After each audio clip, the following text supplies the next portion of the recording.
Jangan lupa tonton, subscribe, like, and share. Berkata Al-Imam Ahmad bin Athaillah Sakandari rahimahullah,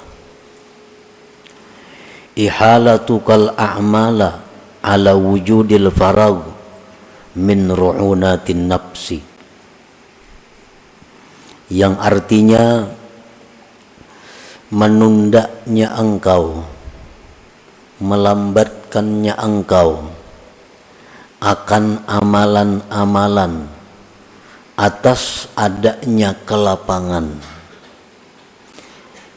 termasuk kebuduhan diri. Itulah artinya hikmah yang ke-18 ini.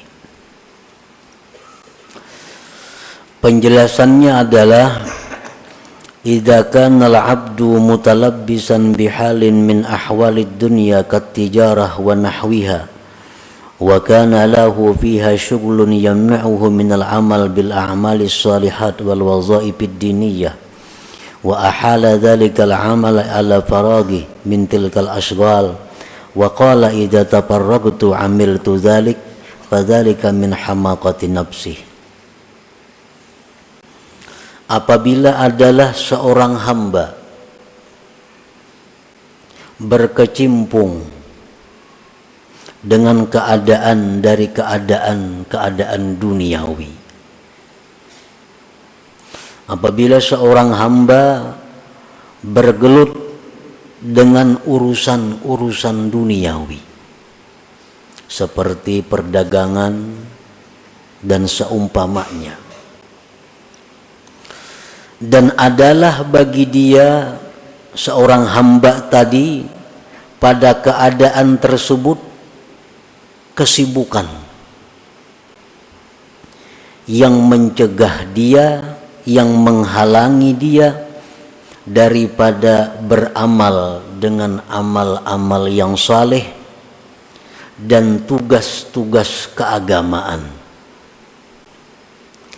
dan dia menunda yang demikian amal itu atas kelapangannya dari yang demikian itu kesibukan-kesibukan, dan dia berkata, apabila aku telah lapang maka aku akan beramal saleh yang demikian itu. Maka yang demikian itu adalah merupakan kebuduhan seorang hamba tersebut. Nah, ini manusia, ini hamba Allah, orang yang sangat sibuk dengan urusan-urusan yang sifatnya dunia, baik inya bertani, baik inya berdagang, baik inya pegawai, apapun keadaannya, dia sibuk. Dan kesibukannya itu menghalangi dia daripada beramal saleh, daripada melaksanakan tugas-tugas keagamaan yang semestinya. Kada sempat lagi inya beramal saleh, kada sempat lagi melaksanakan tugas-tugas agama karena kesibukannya tadi. Dan dia menunda yang demikian itu beramal saleh atas waktu lapang dari itu kesibukan-kesibukan tadi. Dan dia mengatakan, apabila aku nantinya sudah lapang maka aku akan beramal-amal saleh itu. Nah, orang seperti ini di dalam agama dianggap orang yang bodoh ngarannya. Para muhibbin rahimakumullah, tugas-tugas keagamaan, amal-amal saleh yang mesti dilakukan oleh orang yang berakal adalah perbuatan-perbuatan, bacaan-bacaan, tafakkur yang kita dituntut untuk melakukan itu. Nah, orang ini kada kau barar lagi tafakur, kada sempat lagi menuntut ilmu, kada sempat lagi membaca wirid-wirid, kada sempat lagi membaca Quran sekian lembar sehari, kada sempat lagi berselawat sekian ratus, kada usah sekian ribu, kada sempat lagi silaturahmi karena banyaknya kesibukannya. Dan dia mengatakan, kaina aku mun sudah lapang bisa ain itu.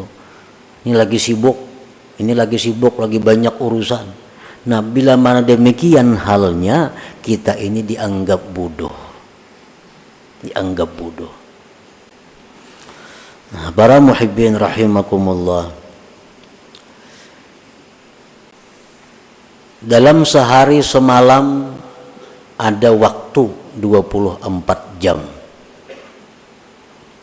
Nah, bagaimana orang yang berakal itu mengelola waktu 24 jam ini? Bagaimana mestinya orang yang punya akal bisa mengelola waktu 24 jam ini dengan baik, dengan yang diridai Allah? Di dalam Suhuf Ibrahim disebutkan, hendaknya waktu itu dibagi 4. Ada waktunya dalam 24 jam itu kita munajat kepada Allah. Seperti sembahyang, membaca Al-Quran, berzikir, termasuk di dalamnya bersalawat. Nah, ada waktu dalam 24 jam untuk itu. Kemudian ada waktu dalam 24 jam itu dia muhasabah dirinya. Muhasabah itu artinya adalah menghitung kembali. Sekarang sudah berapa umurku? Berapa banyak sudah waktu yang kuhabiskan untuk agama? Berapa banyak waktu kuhabiskan untuk dunia? Berapa banyak dosa yang diperbuat? Nah, dimuhasabah diri. Nah, dalam 24 jam sehari itu mestinya ada waktu untuk itu. Nah, yang ketiga, dalam 24 jam itu ada waktu untuk tafakur, untuk berpikir. Berpikir apa? Berpikir tentang kejadian-kejadian alam semesta ini. Termasuk di dalamnya adalah menuntut ilmu. Karena menuntut ilmu ini memerlukan tafakur, memikirkan apa yang disampaikan Rasulullah Sallallahu Alaihi Wasallam, memikirkan apa yang difirmankan oleh Allah Subhanahu Wa Taala, memikirkan apa yang disampaikan oleh para aulia Allah. Nah, dalam sehari semalaman ini kita ada waktu untuk itu. 3. Dan yang keempat, di dalam sehari semalaman ini kita ada waktu untuk berusaha menafkahi keluarga. Ada waktu untuk itu. Nah, bila kita bisa mengelola yang demikian, maka kita dianggap sebagai al-aqil, orang yang berakal. Para muhibbin rahimakumullah. Jadi dalam 24 jam itu guring kada dihitung. Jadi guring kita berapa? Misalnya nang kita cukup 8 jam, itu paling banyak guring. Lebih pada itu, ujar Imam Ghazali, kada manusia. 8 jam itu sudah paling full guring. Nah, jadi waktu 24 jam, 8 jam itu kita guring. Guring itu artinya nilainya 0. Kada jadi napa-napa, kada ada dosa, kada ada pahala. Ini guring nang kada ada niat apa-apa, guring semata guring. Orang nang mengertinya guring berniat untuk hak tubuhnya, berniat agar supaya kuat bangunnya kaina. Nah, itu jadi ibadah guringnya. Ini guring nang biasa 8 jam. Kalau niatnya baik makin bagus lagi guring itu. Ada niat-niat guring supaya guringnya jadi ibadah. 8 jam. Jadi yang tersisa waktu lagi berapa? 16 jam. 16 jam lagi waktu.